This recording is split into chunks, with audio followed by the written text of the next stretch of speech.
But there'll be signs, brother, and one of There'll be them might signs. might be a hippo. You never know. I might show up riding a hippo. But They're mean, dude. They'll eat you. right You now, know I'm not that, messing with right? hippos. Those things are not friendly little fluffy animals. Yeah, no, They're nasty creatures. But yeah, no. Look, here's the thing. They saw something. I know they did. I hundred know they percent. saw something because uh, just by the reactions, like we have the gift of hindsight, right? Of Mm-hmm. being able to look at their activity over the last 20, 30 years, right? 50 years, right? They stuck to their story. Yeah, The one guy didn't want nothing to do with it no. until like way late. The other guy died at 80. And here's another thing too. 50 calls went out that night. 50 phone calls went out to the sheriff Really? department that night saying that they saw this object. This object came out of the ocean, by the way. It didn't come from any other airspace as well. 100% came out of the ocean just because of where it was at. Yeah, it did. They said it. Well, they said they saw the light first, the But blue light at the on the water, yeah, and then it came out. and then Charles actually claimed that another thing that he claimed that happened to him. He said that in 1974, 1 year later, he woke up and in his room he described there was a beautiful female alien, tall, almond eyes, white. And he described unknowingly what a tall white has been described several times as in other people's UFO encounters. But here's where I think my boy Chuck, I'm gonna call Chuck Charles Hickson. Here's where I think Charles went. I think he overplayed his hand a little bit too much, man. Again, I don't know why that people that have these amazing stories can't say the following phrase. I don't know why, and it never happened again. I don't know why they can't say those two things, but it seems to be very rare in that community.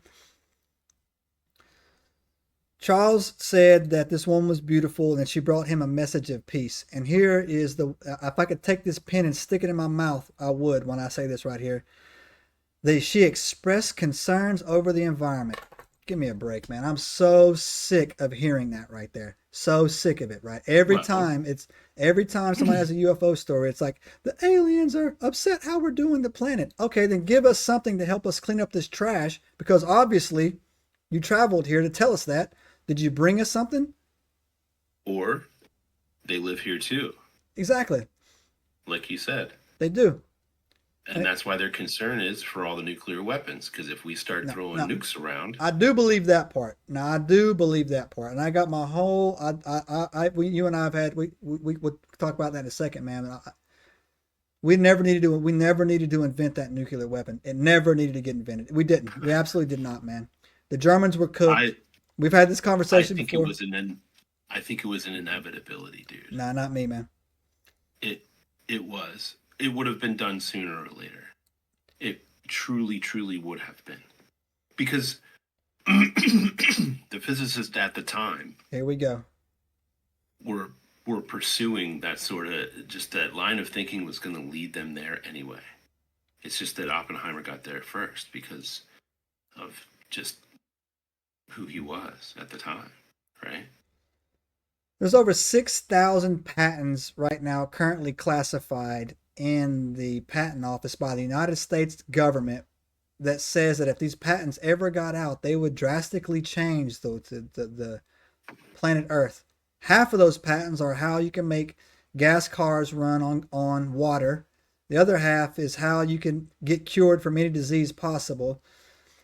They wanted this weapon they wanted this weapon to do the following three things, right? Now, look, before we dive into this, I do believe that extraterrestrials and cryptids don't like nukes. Nukes are bad.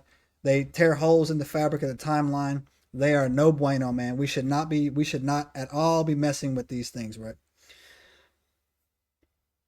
They I wanted don't this, disagree. and I'll tell you, what's that? I said I don't disagree with that. Yeah, Nuclear weapons at this point, I just don't think.